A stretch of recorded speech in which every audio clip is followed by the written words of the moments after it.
Hi guys, my name is Chelsea. I'm 13 years old and I think I have a story worth sharing. If you want to know what it's like to be on the edge of death and there is no one there to help you out and then to make it through, stay with me.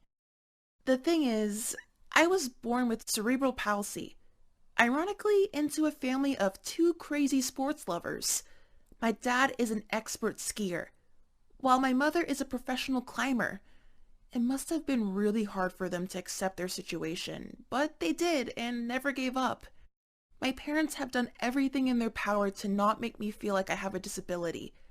I've played a lot of sports since early childhood: swimming, skiing, tennis, according to my physical capabilities, of course. Also, every summer, we all go hiking together. That's our unbroken tradition. I would always eagerly wait for the moment when we finally chose a new destination. The last time the place was drawn, it was the Pacific Crest Trail. We definitely had no idea that that trip would turn all our lives upside down. When I found out where we were going, I was the happiest person in the world, even though my mom was a little unsure because it was going to be a hard distance. My dad and I managed to persuade her, and there we were with our insanely heavy backpacks on the way to our camp. It wasn't easy, but I was doing pretty well, until I suddenly lost my balance and tripped over a stone. I sprained my ankle, so now I was walking and hobbling even more than usual. My parents tried to encourage me and to cheer me up, but I heard Mom whisper to Dad, "It's too much for her. Should we go back?" Hearing these words let me down completely. Anybody could fall on the road, not a big deal. Anyway, we reached our first stop soon after that. The views were wonderful, but I didn't feel like walking around. People were staring and pointing fingers at me, as usual, which made me feel even more miserable. I was just sitting under a tree when my dad came up to me with a mysterious expression on his face. He said, "Do you want to go on a secret trip? Just you and me?" That was definitely a "Yep, Captain." We decided to walk around a bit and not to tell Mom where we were going. She was busy with organizing the tent and making dinner anyway. So we took the camera and bottles of water and started off. We had such a wonderful time. We took pictures of rocks and mountains, and I had almost forgotten about the morning accident on the road. I was also looking forward to showing these beautiful pictures to my mom. It was a long walk, so we were about to go home when we saw an incredible view. There was a cliff on a high rock, and there were beautiful flowers down below. There was snow. My dad and I were really impressed. I think it was the most gorgeous thing I have ever seen in my life. My dad started taking hundreds of pictures from various angles, but suddenly he stumbled and slipped down right off the cliff. It happened so fast that it took me a few seconds to realize what had happened. My heart sank. I dropped down to the ground at the edge of the cliff and started calling for my father. A few minutes later, I saw him trying to crawl up, moaning. I was so happy he was alive, but there was no time to lose. I had to do something to get him out.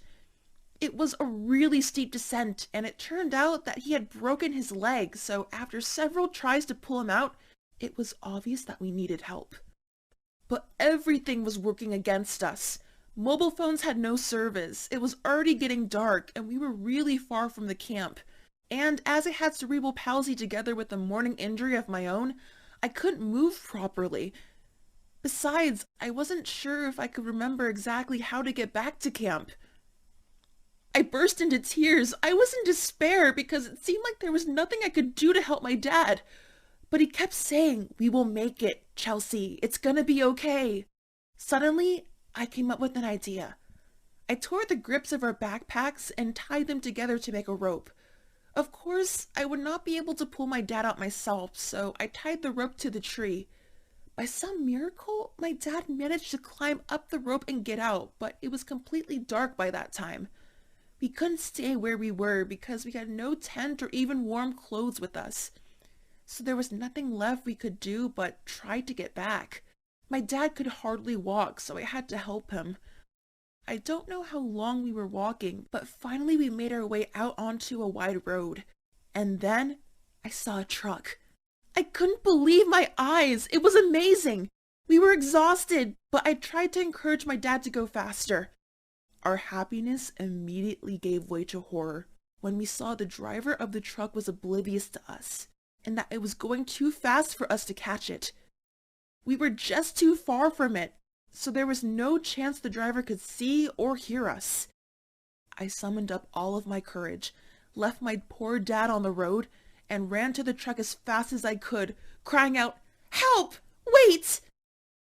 Luckily, the man, who had also turned out to be a traveler that had lost his way, heard me, and just a few minutes later, we were sitting in the back seat of his car, going back to the camp. We arrived as the sun was coming up. The whole camp was on the horn. It turned out that there was a group of rescue workers who had been looking for us all night. Doctors immediately surrounded my dad and me and gave us first aid. Oh, and my poor mom. I remember her face. It was all pale. This is how our secret trip turned out to be the most terrible experience of my life.